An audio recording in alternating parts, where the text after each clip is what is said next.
Hello and welcome to Mind of Micah, coming to you live from Los Angeles International Airport. I am Micah Weiner. Welcome to Mind of Micah. A couple of notes this week. I am currently in the Los Angeles International Airport, as I mentioned, because I am headed on my honeymoon to Hawaii. I got married on Friday. It was a wonderful, wonderful event and a perfect weekend and the best day of my life. So thanks to everybody who sent the kind wishes, and special thanks to my new wife. Anyway, the exciting thing is that this show doesn't stop. Micah's Read of the Week doesn't stop while I'm gone for the next couple weeks. You can still get Micah's Read of the Week. Last week, guest edited by Will DeFries, and this week, in the next 2 weeks, guest edited by Logan Lewis, a friend of mine we had on the podcast a few weeks back, and Logan is going to be taking the reins of Mind of Micah this week and next week, continuing. He's got some spooky stuff for you. I think you're going to like it. Check him out at Logan Lewis 96, I believe, on all the socials, and he'll tell you more. So we're about to get to Logan, and he's going to steer this ship today and for the next couple weeks. But before we do, I'd have to tell you about something very important. That is Early Bird CBD. If you go to earlybirdcbd.com/Micah right now, you can save 20% on your first order of full spectrum hemp gummies and other hemp products, I should mention, that are formulated for fun. I had a 6 a.m. flight out of Austin this morning, which meant my new bride has severe airport anxiety, which meant I was at the airport at 4 a.m., which meant I had a lot of time to chill out. And my favorite way to do that is with an Early Bird CBD gummy. I took one this morning about 4:30 after I got through security. The day has been a breeze so far. Feeling good. I slept on the plane. Just feel very relaxed, and I think you will too. So go to earlybirdcbd.com/Micah right now. Save 20% on your first order, and support the podcast. Support us. It's the least you can do. Make it a wedding gift for me. Buy some Early Bird CBD. Feel good about yourself. All right. Without further ado, this is Logan Lewis, and this is Mind of Micah. Bye-bye. Hey, Micah. Thanks so much for that wonderful introduction, and I hope everybody doesn't mind the change of voice for the next couple weeks. Micah said he's on his honeymoon, and we're filling in for him. We're doing the Read of the Week. We're doing Mind of Micah. We got a couple nice things for you to close out October while he's having time of his life in Hawaii. Hopefully by this point he's had a couple weak cocktails, or he's swimming with dolphins, or surfing, or something, whatever people do in Hawaii. But anyway, today's part 4 of The Guardian's The Disastrous Voyage of Satoshi, the world's first cryptocurrency cruise ship. So let's continue the piece. As the crossing continued, questions about how the project would actually work once the Satoshi arrived in Panama grew more pressing. According to Harris, they thought he could convince the Panamanian authorities to let the ship anchor permanently in its waters and deregister as a ship, becoming a floating residence instead, so as to avoid some of the more exacting requirements of maritime law.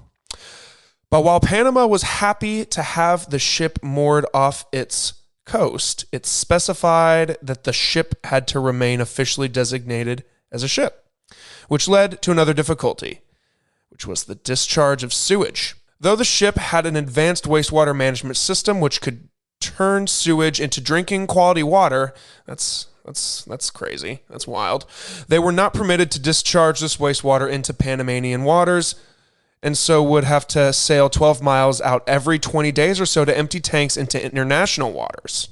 Such obstacles had made the ship an off-putting proposition for insurers. No one would agree to cover them. Quote, "They wouldn't even tell us why we weren't insurable. They just kept saying no," Roman said. "It's kind of hard to remedy something if you don't know what the problem is. Of the several insurance experts I asked about this, none were willing to comment on the case, citing a lack of expertise, presumably because no one had ever tried to insure a cruise ship turned floating crypto community before. Harris, however, had his theories. That a risk-averse insurance industry was wary of both Bitcoin business and a ship that would presumably be most populated by quick-to-litigate Americans. After trying multiple insurers and brokers, Roman began to realize that the cruise ship industry was, as he put it, quote, plagued by overregulation, and in parentheses, along with airlines and nuclear power, according to Harris. It's in the top 3, end quote, in parentheses. The Ocean Builders' Great Freedom Project, whose intrinsic purpose was to offer an escape from oppressive rules and bureaucracy, was being hobbled by the oppressive rules and bureaucracy. These sentences are, run on and long and big words. As Elwartowski would reflect a few months later on Reddit, quote, a cruise ship is not very good for people who want to be free. To Roman, the whole cruise ship business began to seem like an impenetrable old boys network. He estimated that given 6 months, they could have hired a crack marine legal team and navigated a way through the loopholes. But by mid-December, the Satoshi was halfway across the Atlantic, burning through gallons of diesel with a 40-person crew they'd have to keep on board even when it was stationary in Panama, because a cruise ship requires constant maintenance. A ship can cost, even when docked, up to $1 million a month to run. That's absolutely huge. And a lot of money.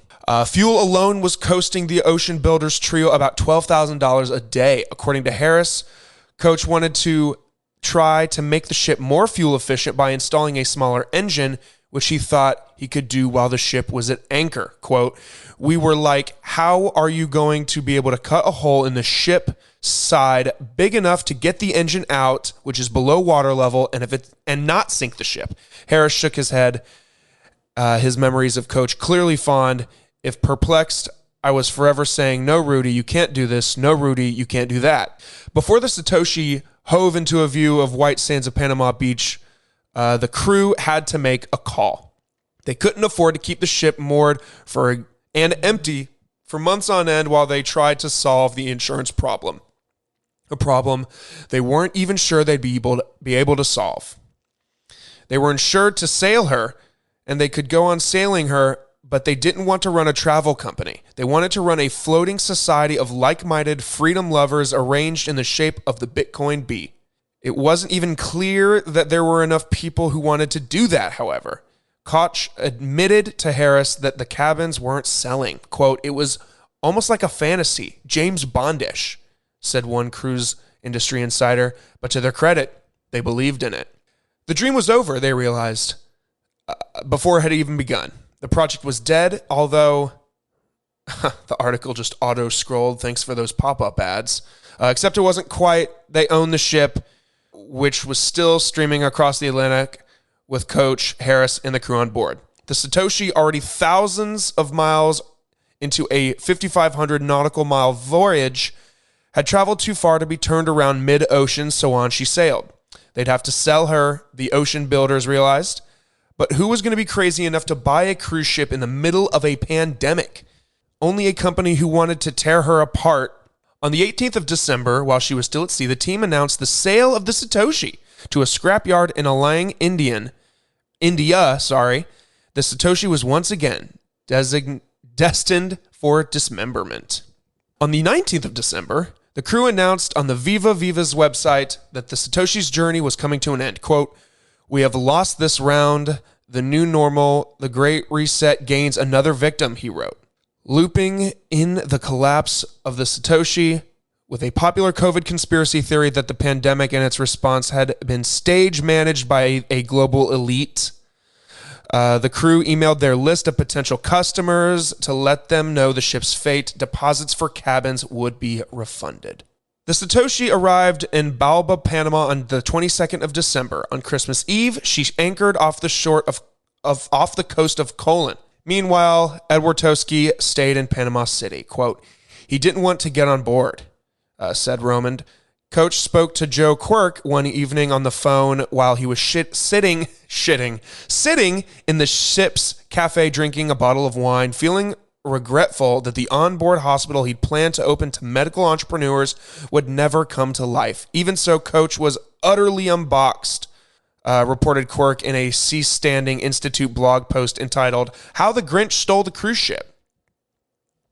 Romand, a man more driven by the practical issues at hand than the romantic symbolism of his endeavors, realized although the entire plan had fallen apart, he was still the part owner of a massive cruise ship. He decided to spend Christmas on board along with the crew.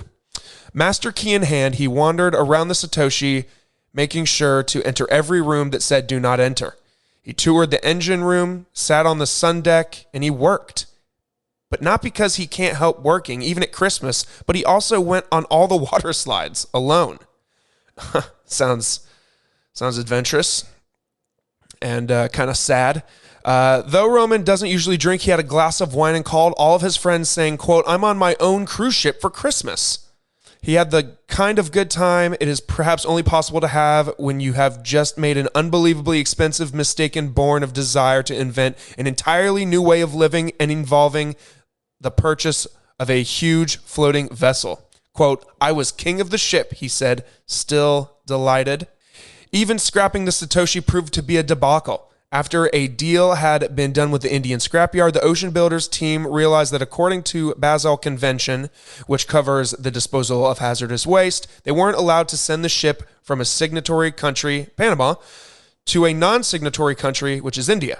The contract with the scrapyard had to be canceled. All was not completely lost, at least for the Satoshi herself. The cruise ship industry is a compact ecosystem. The grapevine did its thing. A shipbroker heard about the plight of the Satoshi, realized it was precisely the kind of ship a new client was looking for, and did a quick deal. The client was Ambassador Cruise Line, the first British cruise company to launch for 10 years. According to the ambassador's red-sweatered chair, Gordon Wilson, the company's name is intended to reflect the highly optimistic idea that ambassadors, like cruise ships, take the best of their own culture with them wherever they go. The Satoshi would be the first ship in the company's new fleet, which would offer cruises to the over 50s. Many of the new team at Ambassador had come over from cruise and maritime voyages who had nearly bought the Satoshi before it was a bust in 2020. As such, they knew the ship well, which sped up the sale entirely. Wilson wouldn't confirm the amount, quote, "They thought it was a good price," end quote, but the trade press reported the Ocean Builders bought her for $12 million, more than they paid for her, though possibly quite not enough to cover the elaborate costs of running an empty cruise ship for 3 months. On February 23rd, 2021, the Satoshi set sail from Panama, heading all the way back across the ocean she'd just crossed. After arriving in Bar Monegaro on the 27th of March, Wilson went over to visit her and, like Romand, relished the experience of climbing aboard his new asset. Exploring the engine rooms of an empty cruise ship seemed to give these men a particular sensation.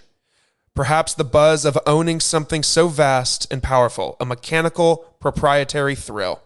The Ocean Builders team, meanwhile, returned to their own private missions. El Rotowski was on a sabbatical, Romand told me. He did not want to talk to me for this story, Coach, who also declined to be interviewed. He was building his own boat in Panama, working with Romand on the Sea Pods.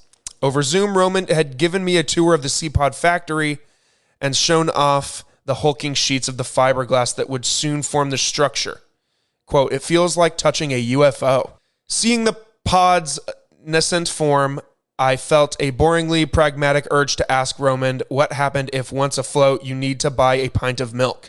My questions seemed to miss the point, too wedded to old-fashioned notions of locality and human connection. The pods had been designed to have a hatch in the roof, Romand said. He was talking to some drone creators and imagined people flying to their pods independently, landing on the roof and entering through the hatch. Perhaps that's how you'd get your milk." At her new home in Montegaro, meanwhile, the Satoshi needed some sprucing up. For the 4th time in her 3 decades of on the water, she had been renamed. Quote, "We thought ambience a lovely name for a ship," Wilson said, pronouncing it in the French style ambiance. This is a very elegant ship, he added proudly. She looks like a cruise liner. However, she does not look like a floating block of flats. When the Ambiance finally sets sail on her maiden voyage from the industrial dock across the North Sea to Hamburg in April of 2022, she will offer a more traditional experience to her passengers. Quote, back to what cruising is all about, said Wilson. The atmosphere will be refined. There will be There will be events on the deck and plentiful opportunities for photography as the horizon swallows the evening sun. There will be cocktails at the bar, a 5-course dinner, and a glittery show. It is unlikely Bitcoin will be accepted as a currency and the water slides will be removed.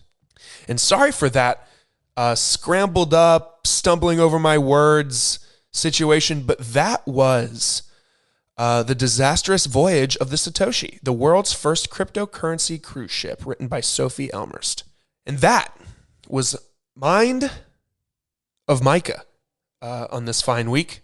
In a few days, we're going to talk some spooky season stuff right at the end of October, gearing up for Halloween next weekend. So until next time, bye-bye.